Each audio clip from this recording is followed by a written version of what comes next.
Shutdown drama and Epstein. Uh, let's just say Wednesday evening. Wednesday evening, I was I felt defeated.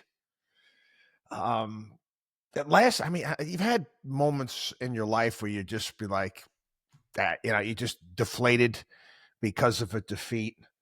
Um, I was thinking about it in terms of sports. My junior year in high school, we had a team that could have made a pretty good run at the state championship, and we blew it. We blew it in the sectionals. We lost to a team that we crushed twice during the regular season. I mean, they made us play the day before, toughest game of the season, but again, we lost. And I remember just the empty feeling after that, what could have been and should have been. As a man, it is our natural inclination to provide and protect. That's what we do. That's what men are supposed to do. We're hardwired to do that. I walk into a restaurant. I walk in a restaurant with my family. I walk in a restaurant with my wife.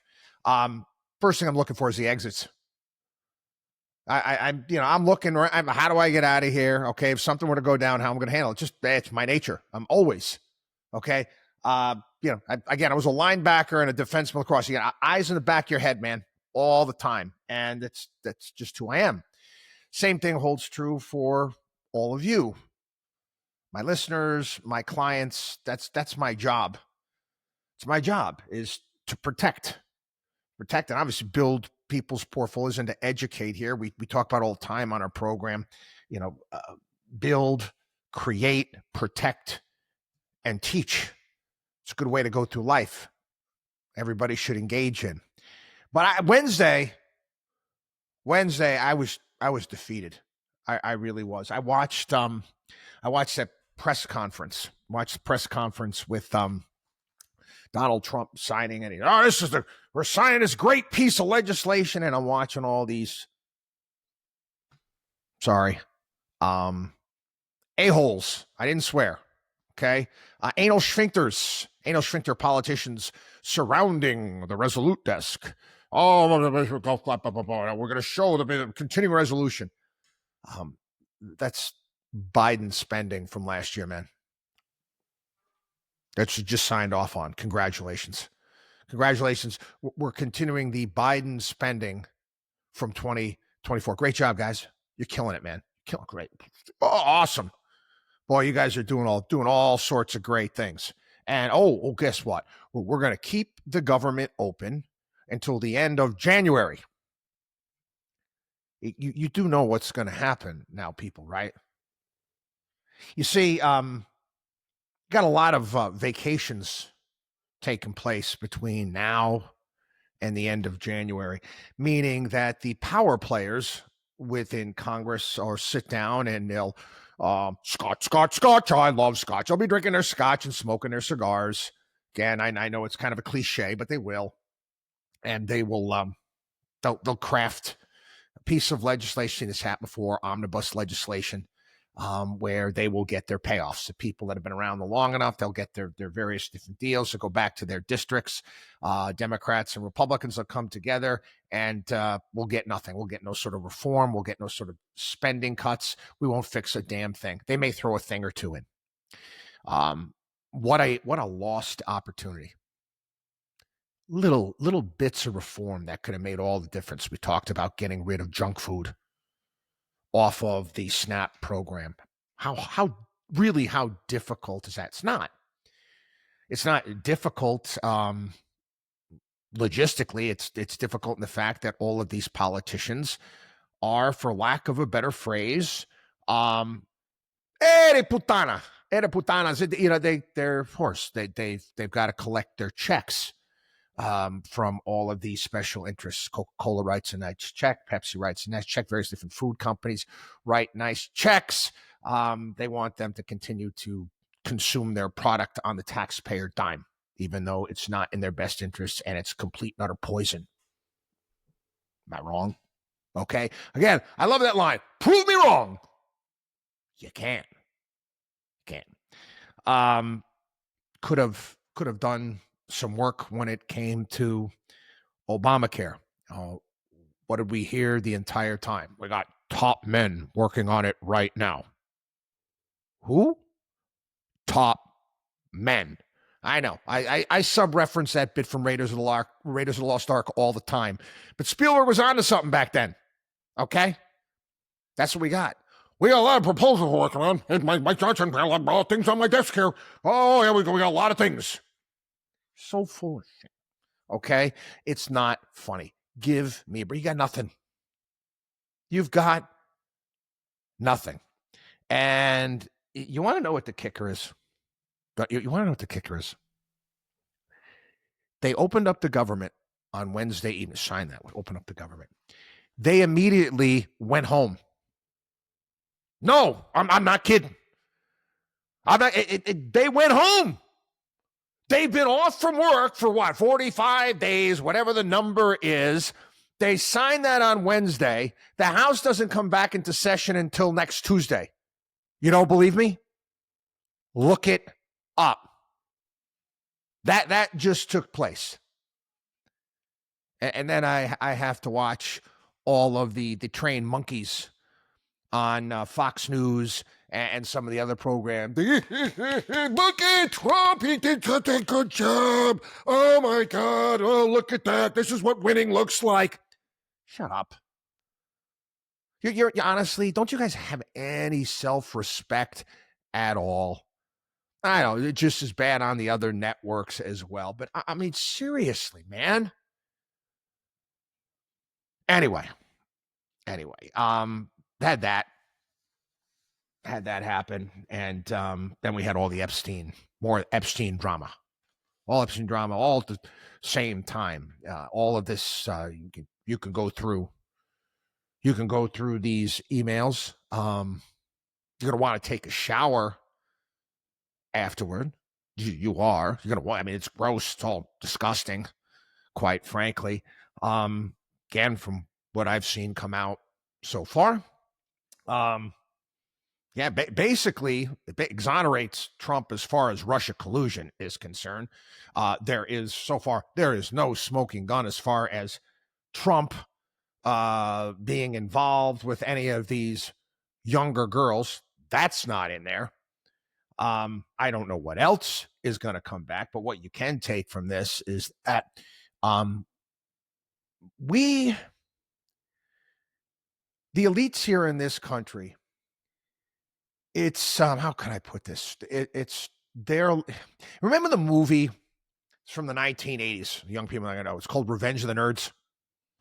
Movie, The Revenge of the Nerds. Okay, they're at a college, and you got to stare. The mean old football players and frat guys were picking on the smart kids. And the smart kids came up and they got their own fraternity, and they took on the football team and the cool kids. That's basically the plot, and hilarity ensues. This is like a weird game of Revenge of the Nerds, where all of these elites. I mean, these are the guys. These are people that didn't make the football team by any stretch of the imagination. Are a bunch of disgusting perverts, man. And again, I've talked about this before. We've done podcasts, talked about Eyes Wide Shut, the movie. And I'm like, that's real. That stuff all takes place. Stanley Kubrick was on to something, and he mysteriously died right before that movie came out. And then they took out all the pedophilia bit from it. Oh, you think I'm kidding? Why don't you look into that? But anyway, that movie was spot on. That these people, and it's the same thing. I see it on Wall Street as well. It was actually funny. Guy's got a great what's his name is Lefevre, John Lefevre. He's got a book, is Straight to Hell, and talks about the whole Wall Street investment banking industry, and I highly recommend it. It's hilarious. And he put this out. He said, I spent 8 years in Hong Kong on the fixed income syndicate desk, the bridge between bond issuers and investors. We did 30 billion in new issues a year. Whenever our New York or London counterparts are trying to win business, they would all say, oh, we got to go to Asia. We got to go to Asia to lower the cost of capital. The only reason why they wanted to do it was just come there and eat at Michelin-starred dinners and colorful extracurricular activities. The wedding things were the first thing to come off. I talked about this in terms of Davos. They import prostitutes to Davos, the World Economic Forum. Oh, they have to for all of the elites. Again, these are people running the country. Now you take a look at, some of the people on this list. Oh, yeah, you got Thiel, you got Larry Summers, Bill Burns, Gordon Brown, Thorborn Joglin, Heidi Purry, Bill Gates, Leon Black, Woody Allen. You go right on down the list of all these people that hung out with Epstein. This is after the fact of him getting caught with the whole Palm Beach scandal. Do you know anybody like this in your life? I don't. In all my years, I don't know anybody like this my entire life. And if I did, you make sure that I would be hell and high water away from that person at all times. They all congregate together and they all work in New York or Washington, D.C. It is downright creepy. It really is. I was defeated Wednesday evening. I was out. I went to bed, and I don't know. It's just with those days where you just feel like, what do I, what's the point even what I do? Quite frankly, it's just, this is the world we live in, and it's brutal. And I wake up Thursday morning. I show you kind of how my day works. My wife thinks I'm nuts. I've been an early riser, but I get up at 3:00 every day. I don't start my work day at 3. Well, I work on myself at 3:00 every day. Every morning at 4:45 a.m., there's a nationwide overnight radio program, Kyle Warren's program, that I do every morning at 4:45 a.m. So I'm up at 3. I make myself coffee, and I sit down and I do my prayer, my meditation. I do my Bible readings, and this Thursday's reading. It was the first reading, and it always happens like this. Whenever something happened in my life, I don't know. It's kind of funny how God works, whatever it may be. And it was the Book of Wisdom, and is all talking about wisdom. All men were by nature foolish, who were in ignorance of God, and who from the good things seen did not succeed in knowing him who is, and from studying the works did not discern the artisan, but either fire or wind or the swift air or the circuit of the stars. Again, it's Book of Wisdom 13, 1-9. It's fantastic. It really is. And it's Jeff Cavins does this for Hallow every single day. And at the end, he talks about how his wife basically summarized wisdom. She called it wisdom is basically God in motion. And I go to mass every day at 12 o'clock. And the priest that day talked about, how wisdom, what is wisdom? Knowledge distilled over time. And that, kind of, we said, what?